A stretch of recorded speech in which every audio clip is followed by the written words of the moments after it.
যে দুনিয়ার থেকে যখন বিদায় নিতেছিলেন, হায় হায়, মালাকুল মউত যখন অনুমতি চাইতেছিলেন বুকে হাত রাখবো কি রাখবো না, তো বলছে অনুমতি দিব, আইনা আখি জিবরিল, আমার ভাই জিবরিল কোথায়?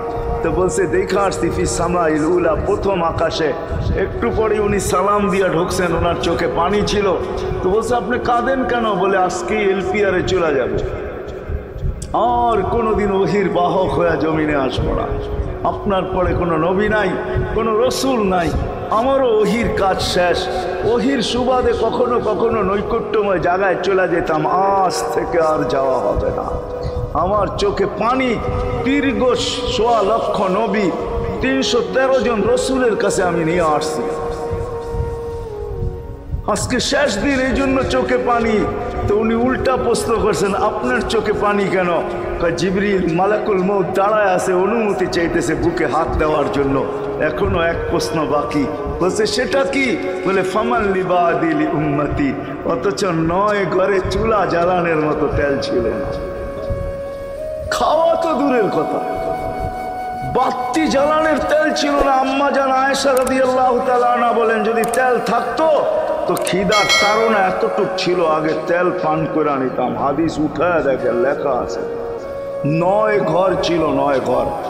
হাসান হোসাইন ক্ষুধার্ত ছিল, আলী ফাতেমা ক্ষুধার্ত। কারো জন্য কোনো চিন্তা নাই যে আমার পরে আমার ৯ ফ্যামিলির কি হবে, হাসানের কি হবে, হোসাইনের কি হবে, আলীর কি হবে, ফাতেমার কি হবে।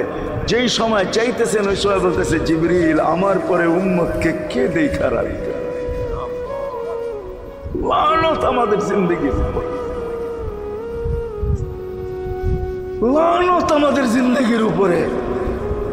এমন জিন্দগির থেকে জমিন পাইটা মরা যাওয়া উচিত। আমি তো মাঝে মাঝে বলি আমাদের জমিনটা উল্টায় যাওয়া উচিত, যে মৃত্যু সময় বলতেছে আমার উম্মতকে কে দেখা রাখবে। জিবরিল ছুটা গেছেন, ছুটা আসছেন, আল্লাহ জবাব পাঠাইছেন, লা আতরুকু উম্মতাকা ফারদা ওয়ালা ওয়াহদা।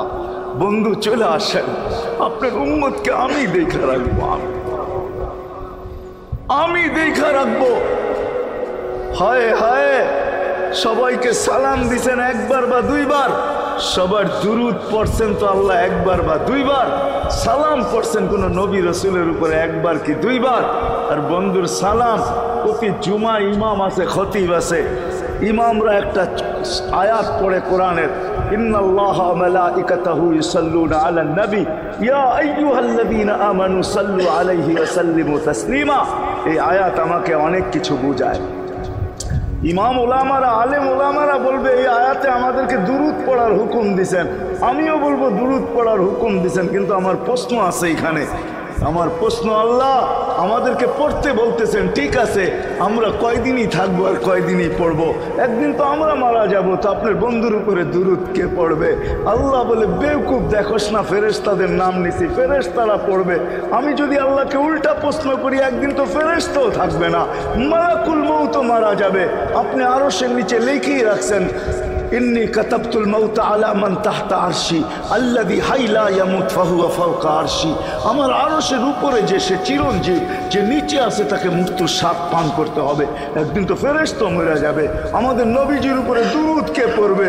আল্লাহ বলে, গণ্ড মূর্খ, তুই দেখোস না প্রথম আমার নামটা আল্লাহ লেখা আছে, ইন্নাল্লাহা, আমি আল্লাহ পড়তে থাকবো, আমি আল্লাহ চিরঞ্জীব, আমার বন্ধুর দুরূদ কখনো বন্ধ হইতে দেই না, আর দিব না।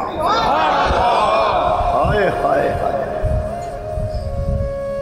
হায় হায়, ওই রসুল। আল্লাহ বলে উম্মতকে আমি দেখা রাখবো। জিবরিল বলতেছে ইন্নাল্লাহা ইয়ান্তাযিরুক, আল্লাহ আপনার অপেক্ষা করতেছে। উর্দু জগতে খুশির বন্যা বইতেছে। কেন? সব নাচতেছে উর্দু জগতে, এমনকি আরশ পর্যন্ত ঝুমতেছে, হাবিব ইউসিলুল হাবিব। আজকে বন্ধু বন্ধুর কাছে চিরদিনের জন্য চলে আসবে। খুশির বন্যা চলতেছে, অনুমতি দেন না। আল্লাহ উম্মতকে দেখা রাখবে, যে মরার সময় চোখে পানি তো আমাদের জন্য পানি। চলেন শেষটা শুনায়া দিয়া শেষ করতেছি। লম্বা হাদিস আমি শর্ট করতেছি, তাহকিক উলামা ইকরাম করে নিয়ে আমি শুনায়া দিয়া যেতেছি আপনাদেরকে। নফকা দুটা হবে, প্রথমটাকে বলে কিয়ামতের জন্য দুইবার সিংহায় ফু হবে, একবার ধ্বংসের জন্য, দ্বিতীয়টা হবে নফখাতুন নুশুর বলে এটাকে, দ্বিতীয়টা আমাদেরকে কবর থেকে উঠানোর জন্য হবে। কিন্তু সব মারা যাবে, আল্লাহ চারজনকে পয়দা করবেন কুদরত দিয়া, জিবরিল, মিকাইল, ইসরাফিল, মালাকুল মউত, চারজনকে পয়দা করবেন। জিবরিল আলাইহিস সালাম কাঁদতে থাকবে, তিনজন জিজ্ঞাসা করবে কাঁদো কেন? এখনই ইসরাফিলকে সিংহায় ফু দেওয়ার হুকুম হবে নফকাতুন নুশুরের জন্য, আমাকে হুকুম হবে বন্ধুকে নিয়ে আসো মাকামে মাহমুদে, আমি মৃত্যুর পরেই ভুলে গেছি ওনার কবর কোথায়। তিনজন বলবে জমিনকে জিজ্ঞাসা করো, তো জমিনকে জিজ্ঞাসা করবে, জমিন বলবে কাদ দাক্কানি আল্লাহু দাক্কা ফানাসিতু, প্রথম সিংহায় ফুতে আল্লাহ এরকম ছানছেন আমিও ভুলে গেছি রাখছি কোথায়। অনেক সময় হয় জিনিস যাবে খুঁজতেছে সারা ঘরে, ঠিক না? হয় না? হয় না? হ্যাঁ, জিনিস জ্যাবের ভিতরে, পকেটের ভিতরে, কিন্তু খুঁজতেছে সারা ঘরে খুঁজতেছে। পরে পকেটে হাত দিয়া যখন দেখে পাইছে তো জিহ্বায় কামড় দিয়ে আস্তে বেরিয়ে যায়, কেননা গর্ত গরম করে ফেলছিল। এখন ঘরালারা পাইলে উল্টা এর উপরে গরম হবে, ঠিক না? রাখছো পকেটে, খোঁজো আমাদের কাছে, ঠিক না? আর কাম পাও না, ঠিক না? এখন এর উপরে চড়াই হবে। জমিন বলে আমিও ভুলে গেছি। ওই দিন আল্লাহ রসুলের কবর থেকে নূর বাহির হবে, নূর নূর নূর নূর, হাত্তা ইয়াসাদ আরশার রহমান, আল্লাহর আরশ পর্যন্ত পৌঁছবে, হুকুম হবে নিয়ে আসো। আসবে জিবরিল আলাইহিস সালাম, মারবে পর, চিনা মারবে পর, আর বলবে তুমি ইয়া হাবিবার রহমান, আল্লাহর বন্ধু ওঠেন। ও মাধবদীর মানুষ, আপনার আমার হাবিব, আপনার আমার রসুল, যার আদর্শ আমাদের কদমে কদমে প্রয়োজন নিজের এই জীবনটাকে গ্রহণযোগ্যতা পর্যন্ত পৌঁছানোর জন্য, উনি কবর থেকে উঠবে, ওয়াহুয়া ইয়াবকি ওয়া ইয়াকুল, কাঁদতে কাঁদতে উঠবেন আর বলতে বলতে উঠবেন, জিবরিল আইনা উম্মতি, আমার উম্মত কোথায়? হায় হায় হায়, আসেন আজকে এই সিরত কনফারেন্স থেকে আমি তো আপনাদেরকে বুঝাইতেছি, আমার মন চায় জিনদেরকেও বুঝাই, ওদেরকে পাইলে ওদেরকে পায়ে ধরা বুঝাইতাম। জিন ইনসানকে বলতেছি, আসেন আজকে এই মজমার থেকে নবীর আদর্শ শিখেন। নবী আল্লাহ পাওয়া শুধু নবীর আদর্শের ভিতরে, এই জন্য আল্লাহ বলছে লাকাদ কানা লাকুম ফি রাসূলিল্লাহি উসওয়াতুন হাসানা লিমান কানা ইয়ারজুল্লাহ, যে আল্লাহ পাইতে চায়। বল আগের আয়াত কি? বল ইয়াউমিল আখিরাহ, আর যে আখিরাত পাইতে চায়, আখিরাতের বাদশাহী যে চায়, যে আল্লাহকে পাইতে চায়, আখিরাতের বাদশাহী পাইতে চায়। দুনিয়া 60-70 বৎসরের, এখানে পাইলো যেমন, না পাইলো তেমনই। যে পাইছে তার জন্য সূর্যের গতি যতটুকু, ঋতু তার জন্য যেমন, ঘড়ির কাঁটা তার জন্য যেমন, যে পায় না তার জন্য সমানই। এখানের জীবন কাটা যাবে। বিদায় আসেন আজকে এই মজলিস থেকে প্রতিজ্ঞাবদ্ধ হই যে নবীর আদর্শের উপরে উঠব। আল্লাহর রসুল সুযোগ দিছেন আমাদেরকে। আমি শেষ কথা বলতেছি, আগে এখন তো ব্রিজ আর ব্রিজ, ফ্লাইওভার আর ফ্লাইওভার, ঠিক না? হয়তো 2-1 বছর পরে আমরা এটাও দেখব যে মাধবদীর ওই মাথার থেকে নিয়ে একবারে কোথায় পাঁচদোনা পর্যন্ত ফ্লাইওভার চলে গেছে, ঠিক না? গাড়ি উঠবে এখান দিয়ে ওইখানে যে নেমা যাবে, কোনো জ্যাম না জট, ঠিক না? হ্যাঁ, কিন্তু একদিন ছিল শাখো, ছিল আমাদের দেশে শাখো, চিনেন? বাঁশের শাখো ছিল। আল্লাহর রসুল বুঝাইতে চাইতেছে একটা সময় আসবে আমার উম্মত বাঁশের শাখো, কেউ যদি বাঁশের শাখো থেকে স্লিপ খায় বা গাছে উঠা যদি গাছের থেকে পড়ে যেতে চায় তো ডাল ধরা যেরকম লটকায়া থাকে, শাখর থেকে পড়তে যায় শাখর উপরের বাঁশ ধরা যেরকম লটকায়া থাকে। আল্লাহর রসুল আমাদেরকে সুযোগ দিচ্ছেন, একটা সময় আসবে উম্মত আমার একটা সুন্নত ধরেও যদি মউত পর্যন্ত লটকায়া থাকতে পারো তাইলে তোমাকে 100 শহীদের সওয়াব দেওয়া হবে। মান তামাসসাকা বিসুন্নতি, মান তামাসসাকা বিসুন্নতি ইনদা ফাসাদি উম্মতি। এই জন্য আসেন, আজকে বড় অবহেলিত, বড় দীক্ষিত, বড় লাঞ্ছিত, বড় ঘৃণিত আমাদের রসুলের আদর্শ আমাদের জীবনে বড় ঘৃণিত, বড় দীক্ষিত, বড় লাঞ্ছিত, বড় অবহেলিত। সর্বক্ষেত্রে দেখেন, বিয়া দেখেন আর শাদী দেখেন, হায় হায় পোশাক দেখেন আর আশাক দেখেন, সর্বক্ষেত্রে নবীর আদর্শকে আমরা পিছে ছেড়া দিছি। আর যার কারণে আজকে মুসলমান দুনিয়াতে লাঞ্ছিত, যার কারণে আমরা ঘরে লাঞ্ছিত, ঘরের ভিতরে কোনো মিল নাই, মহব্বত নাই। বহুত ঘর পাওয়া যাবে, স্বামী এক খাটে, স্ত্রী আর এক খাটে, বহুত ঘর পাওয়া যাবে। হায় হায় ওই সমাজ লানতি সমাজ, যেই জমাতের সন্তানরা মা বাবাকে চোখ বড় করে দেখে, চোখ বড় করে সামলে, ওটা লানতি সমাজ। অথচ আল্লাহর রাসূল শিখাইছে মা বাবার সাথে আদর্শ কি ব্যবহার করবে, মার সাথে, বাবার সাথে, বড় ভাইয়ের সাথে, কার সাথে কি ব্যবহার করবে শিখাইছে। ওই সমাজটাই সুখের ছিল। হায় হায় ভালোবাসার জায়গায় ভালোবাসা থাকলে চলবে না, ওই দিকে নিয়ে যাইতেছি, লম্বা কথা হবে না। কেননা আমার মেমোরি, আমার আইসি অনেক আগেই বন্ধ হয়ে গেছে, আমাকে 10টার আগে বসাইতে হবে, তাহলে আমার আইসি ওপেন থাকবে। 10টা বেজে গেল, এরপরে এটা অফ হয়ে যাবে, এটা আর খোলা যাবে না। এই জন্য লম্বা করা যাবে না, শর্টের ভিতরে। কিন্তু সিরাত এই জন্য বুঝাইতেছি আপনাদেরকে, সিরাত যদি না হইতো, এই হিডিং আমাকে দায়িত্ব দিতেছে যে আমি সিরাত প্রয়োজন কেন এটা বুঝাই, ডাইনে বামের কথা না বলি, সিরাত কেন প্রয়োজন, কতটুকু প্রয়োজন, শ্বাসে শ্বাসে প্রয়োজন না কদমে কদমে প্রয়োজন, জীবনের প্রত্যেক পর্বে পর্বে প্রয়োজন না শুধু আখেরাতে প্রয়োজন, দুনিয়ায় প্রয়োজন না। না না, এটাই বুঝাইতে চলতেছিলাম আপনাদের, যে রসুলকে কাছের থেকে দেখলে ভাগ্য খোলে, যার কথা মানতে পারলে ভাগ্য খোলে। হায় হায় কেমনে বুঝাবো, জানোয়ার চিনছে, আমরা চিনি নাই। বিদায় হজের দিন আল্লাহর রসুল সাল্লাল্লাহু আলাইহি ওয়াসাল্লাম উট জব করছেন, উট 100-র উপরে উট জব করছেন, 40টার মতো নিজের হাতে করছেন, বাকিগুলা আলী রাদিয়াল্লাহু তাআলা আনহু করছেন। যখন আল্লাহর রসুল করতেছিল তো উটদের ভিতরে ঝগড়া চলতেছিল, কার আগে কে আসবে আর হুজুরের শরীর নিচে গলা দিবে। উট চিনছে, আমরা চিনি। এই জন্যই তো প্রথমে বললাম একজনও পাওয়া যাবে না। চুল শতবার কাটলাম, আজ পর্যন্ত একবারও উচ্চারণ করলাম না সেলুনে যায়া যে আজকের চুল আমাকে নবীর স্টাইলে কেটে দিবে। তোর সব স্টাইল, আমি নবীর স্টাইলে কাটতে আসছি, আমাকে নবীজির স্টাইলে কেটে দিবে। কি বলছেন কোনোদিন কেউ? হ্যাঁ, হাত উঠে বলেন, কেউ বলছেন কোনোদিন?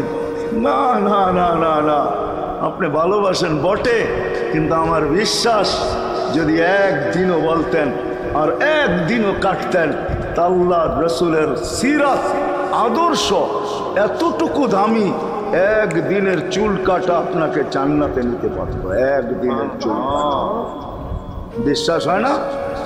হ্যাঁ, মনে হয় না যে একদিনের চুল কাটা দিয়ে জান্নাতে যাব কি করে, ঠিক না? এই উম্মত তো এক নেকি দিয়া জান্নাতে যাবে। কয় নেকি দিয়া?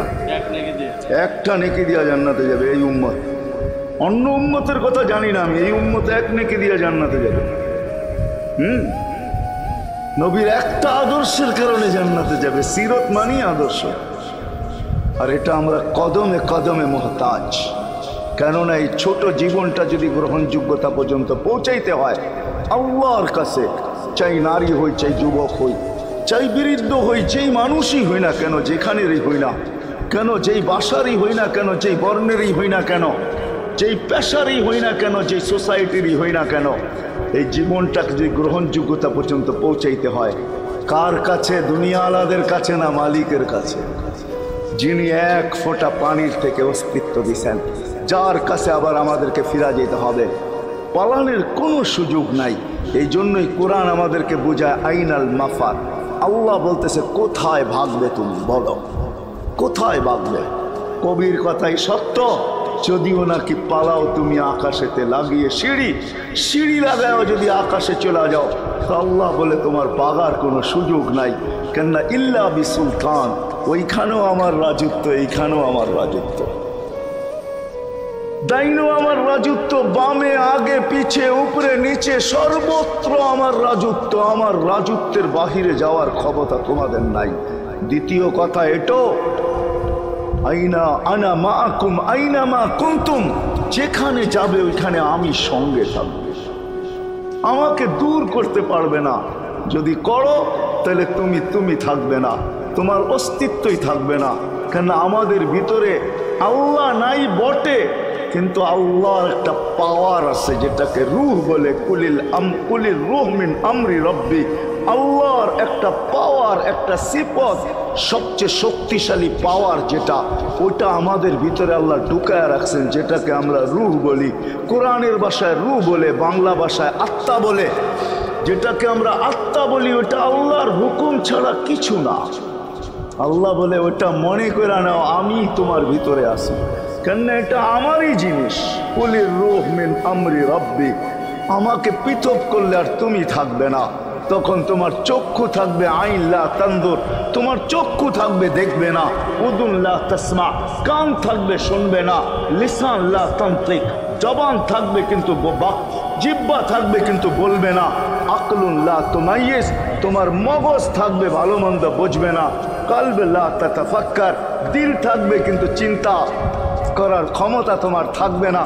ইয়াত লা তাফতিশ, হাত থাকবে ধরবে না। রিজল লা তামশি, পাও থাকবে চলবে না। তুমি হবে লাশ। ওই আল্লাহ পর্যন্ত যদি গ্রহণযোগ্যতায় পৌঁছাইতে হয়, ওইখান থেকে বাহির হয়ে গেছি। ভালো তো বাসি, কিন্তু আগেরটুকু জানি না। ও মেরে দোস্ত, 6 বৎসরের সময় যখন মাটা মারা যায়, দাইকা যখন বুকে নিয়ে এই কথা বলে মারা যায়, মুহাম্মদ কুল্লু হাইয়িন মাইয়িতুন, প্রত্যেক জীবিতকে মরতে হবে। কুল্লু জাদিদিন বাল, প্রত্যেক নতুনকে পুরান হইতে হবে। বিদায় বেটা আমি চললাম বইলা জ্বরের ভিতরে জানটা যখন দিয়া দিছেন, হায় হায়, আমার মনে হয় আল্লাহ কি করে সইছেন জানি না। এই 6 বৎসরের ছেলে মার বুকের উপরে উঠা মনেই না কত চিৎকার দিছে। এখানে গেলে এরকমই দৃশ্য ভাসে, মনে হয় যে ছেলেটা চিৎকার দিতেছিল, আম্মা আম্মা। বাবাও নাই, তুও নাই, একটা ভাইও নাই, একটা বোনও নাই, কোথায় চলে গেলি? 6 বৎসর বয়সের থেকে আবু তালেব, 6 বৎসর 6 মাস বয়সের থেকে 6 বৎসর 6 মাস বয়সের সময় দাদা মারা যায়। আবু তালেব 50 বৎসর 6 মাস 10 দিন, যেদিন আল্লাহ রসুলের বয়স 44 বৎসর 10 দিন বাতিজাকে সিনায় রাইখা পালছেন, সিনায় রাইখা।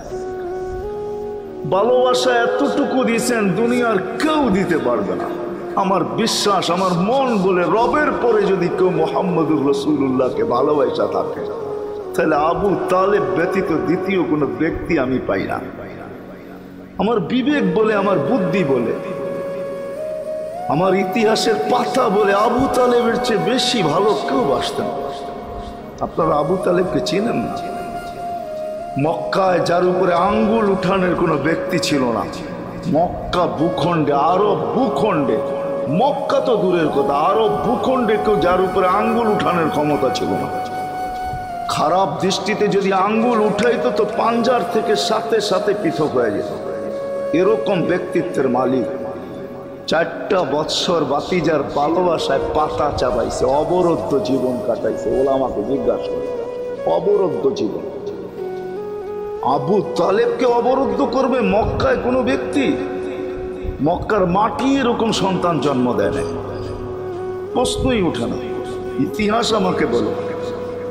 আবু তালেব 4 বৎসর পাতা চাবাইছেন, অবরুদ্ধ জীবন কাটাইছেন, শুধু বাতিজার দিকে দেখা। যতদিন পর্যন্ত জীবিত ছিল, ইতিহাস বলে মক্কার কাফেররা আল্লাহ রসুলকে শারীরিক কষ্ট দেওয়ার সাহস করেন নাই। সবাই যখন বিছনায় ছিলেন তখনও না, মৃত্যু শয্যায় যখন কাতরাইতে ছিল তখনও কেউ সাহস করে নাই। বলছে এই শরীরে যতক্ষণ পর্যন্ত রূহ আছে, যদি বাতিজাকে শারীরিক কষ্ট দেয়, চাই সেটা একটা পাথরের কণা হোক, আবু তালেব জীবিত হয়ে উঠবে আর পাথর মারবে না আমাদের গায়ে। জিজ্ঞাসা করবে এটা কোন পাহাড়ের, ওই পাহাড় উঠায় নিয়ে আস, মার ওর মাথায়, আমার বাতিজার গায়ে পাথরের কণা। এতটুকু ব্যক্তিত্ব। 4 বৎসর পাথরের পাতা যাবে। ভালোবাসা যদি শুধু ভালোবাসাই থাকে তাহলে আবু তালেবের চেয়ে কেউ ভালোবাসা দেখাইতে পারে না দুনিয়ায়। হয় এই জন্যই তো আল্লাহ রসুল যার ইশারা পাইলে ভাগ্য খোলে, ইশারা পাইলে, অথচ যার ঘুম 6 বৎসর 6 মাস বয়সের বাচ্চা যে মাকে হারায় ফেলছে, বাবাকে হারায় ফেলছে, না একটা ভাই ছিল না একটা বোন ছিল, না আপনজন ছিল, দুজাহানের বাদশাহ যিনি, যাকে তৈরি না করলে আল্লাহ কিছুই করতেন না।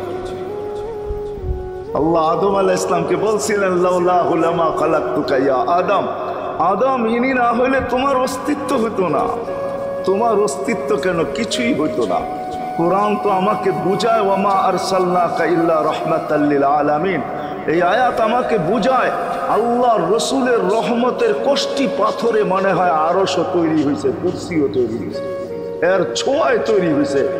রসুলকে আল্লাহ রহমত বানাইছেন এক কোষ্ঠী পাথর, এক পাথর, পরশ পাথর, যার ছোঁয়া দিছেন আর তৈরি হয়েছে, ছোঁয়া দিছেন আর তৈরি হয়েছে। তৈরি যখন সব শেষ তখন আল্লাহ ঘোষণা দিছেন ওমা আরসালনাকা ইল্লা রাহমাতাল লিল আলামিন। সমগ্র জগতের জন্য আপনি রহমত। ওই মুহাম্মদুর রাসূলুল্লাহর ইঙ্গিত পাইলে ভাগ্য খুলতো, ইঙ্গিত। আবু তালেবের বুকে তো আল্লাহ রসুলের রাত্র কাটছে। ইতিহাস আমাকে বলে, আমার বিবেক বলে, আমার বুদ্ধি বলে, আমার বিদ্যা বলে। আল্লাহ রসুল গুইসাবকে ইশারা করছেন, সে মরাটা জীবিত হইয়া চিৎকার দিতে দেরি করে না, লাব্বাইক ওয়া সাদাইক ইয়া যাইনা ওয়াফা ইয়াউমিল কিয়ামা। গুইসাব বলতেছিল দুজাহানের বাদশাহ, ইশারা করতে দেরি, আমার ভাগ্য খুলতে দেরি হয় নাই, কিয়ামত পর্যন্তর জন্য আমার ভাগ্য খোলা গেছে। আল্লাহ রসুল বলছে এত সুন্দর আরবি বলিস, শিখলি তো শিখলি কোত্থেকে, তোকে কিছু আরো জিজ্ঞাসা করি, লিমান তাবুদ, এবাদত কার করিস? তো গুইসাব বলতেছে ফিসসামাই আরশুহু, এবাদত তো ওনার করি যার আকাশে আরশ, অফিল আরদি সুলতানুহু, জমিনে যার রাজত্ব, অফিল বাহরি সাবিলুহু, সমুদ্রের ভিতরে যার রাস্তা, অফিল জান্নাতি রহমাতুহু, জান্নাতের ভিতরে যার রহমত, অফিল নারি ইকাবুহু, জাহান্নামের ভিতরে যার শাস্তি। বলছে মান আনা, আমি কে? বল না। তো বলছে আনতা রাসূল রাব্বিল আলামিন, আপনি সমগ্র জগতের রবের রসুল, খাতামান নবিয়্যিন, আপনার পরে আর কোনো নবী আসবে না, আপনি নবুয়তের ঘরের তালা, এই ঘরে আর কেউ ঢুকবেও না, আর কেউ বাহিরও হবে না, আপনি সর্বশেষ নবী। মান আমানা বিকা ফাজ, যে আপনার গোলাম হবে, আপনার অনুগত্য হবে, শুধু ভালোবাসবে না, আপনার অনুগত্য হবে, তার কপাল আমার মতো খোলা যাবে। ওমান কাদিবা খাবা ওয়া খাসির, যার ইঙ্গিত পাইলে ভাগ্য খোলে। হায় হায়, যার শরীরে টাচ লাগলে ভাগ্য খোলে।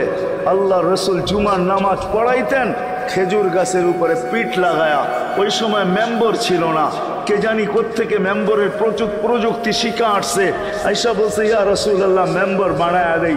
আর কতদিন দাঁড়ায় দাঁড়ায় খুতবা দিবেন, মেম্বরে উঠবেন বসবেন খুতবা দিবেন।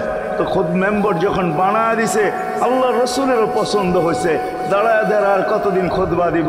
মেম্বরে পা রাখতে দেরি, শুকনা খেজুর গাছ বাচ্চার মতো কানতে দেরি করে নাই। আল্লাহু আকবার।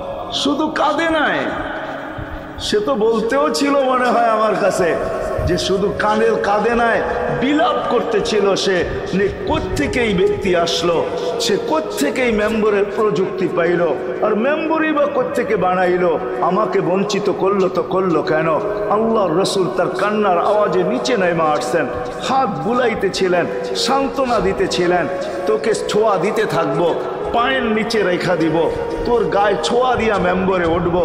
আল্লাহর রসুল শান্ত করতে পারেন নাই। সর্বশেষ যখন বলছেন তোকে জান্নাতে নিয়ে যাব, তুই দুনিয়া আমাকে খেজুর খাওয়াইতে পারিস না, জান্নাতে নিয়ে যাব, তুই জান্নাতে খেজুর দিবি, আমি মন বড়া খাবো। তখন যে তার কান্না ঠান্ডা হয়েছে। মেরে দোস্ত, যার ছোঁয়া লাগলে ভাগ্য খোলে। আবু তালেব তো বুকে ঘুমাই, মুহাম্মদুর রাসূলুল্লাহ তো আবু তালেবের বুকে ঘুমাইতেন। শুধু ছোঁয়া না, যাকে কাছের থেকে দেখলে ভাগ্য খোলে। আল্লাহ রসুল ঘুমায় আছে, জাবের রাদিয়াল্লাহু তাআলা আনহু পাহারা দিতেছেন। দূরের থেকে একটা গাছ মানুষের মতো হাঁটতে হাঁটতে আসতেছিল, মাথার কাছে দাঁড়াইছে। দীর্ঘক্ষণ দাঁড়ানোর পরে চলে যায় নিজের গায়ে জায়গায় লেগে গেছে। ঘুমের থেকে যখন উঠছেন তো বলতেছিলেন ইয়া রাসূলুল্লাহ জাদু দেখলাম। কয় কিসের জাদু? কই গাছটা দূর থেকে আসলো, মানুষের মতো হাঁটতে হাঁটতে আপনার মাথার কাছে দাঁড়াইলো। দীর্ঘক্ষণ দাঁড়ানোর পর আবার চলে যায় নিজের জায়গায় লেগে গেল। মনেই হয় না সে একবার উঠে আসছিল। আল্লাহ রসুল হাসতেছিল আর বলতেছিল, ও দূর থেকে আমাকে দেখতেছিল, ওর মন ভরতেছিল না। ও আল্লাহর কাছে দোয়া করছে, আল্লাহ তোমার হাবিব এত কাছে, আমি এত দূরে, একটু অনুমতি দাও না মাথার কাছে যায় একটু মন ভরা দেখি।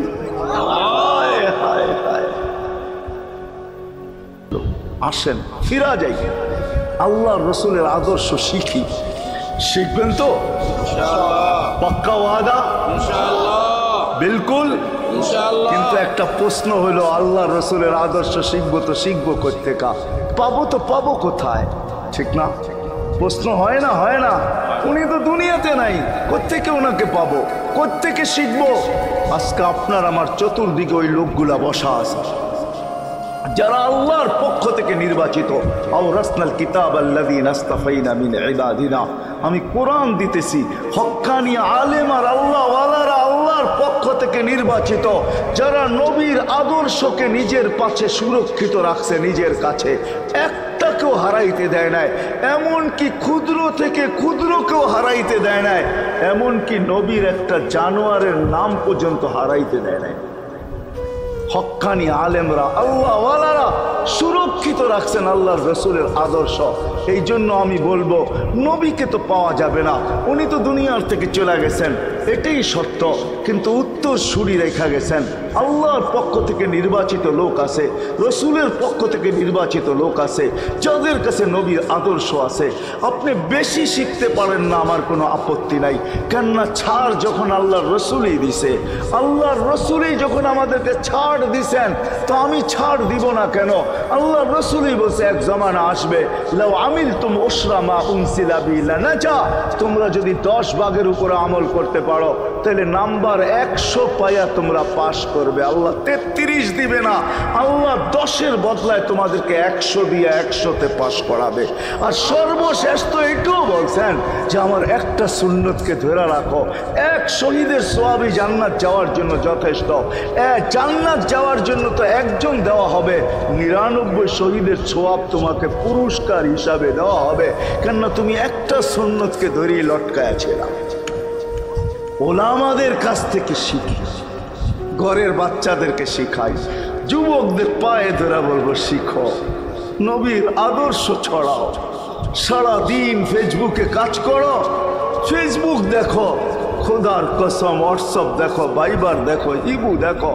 তোমাদের মেধাগুলাকে নবীর আদর্শের পিছে লাগাও, নবীর শানের পিছনে লাগাও, যে নবীর শান কত বড়, কত বড় শানওয়ালা নবী আল্লাহ আমাদেরকে দিয়েছেন, কার মর্যাদা কত বড়, তার পরিচয় তুলে ধরো, তার আদর্শকে তুলে ধরো, নিজের জীবনে আদর্শকে প্রতিফলিত করো।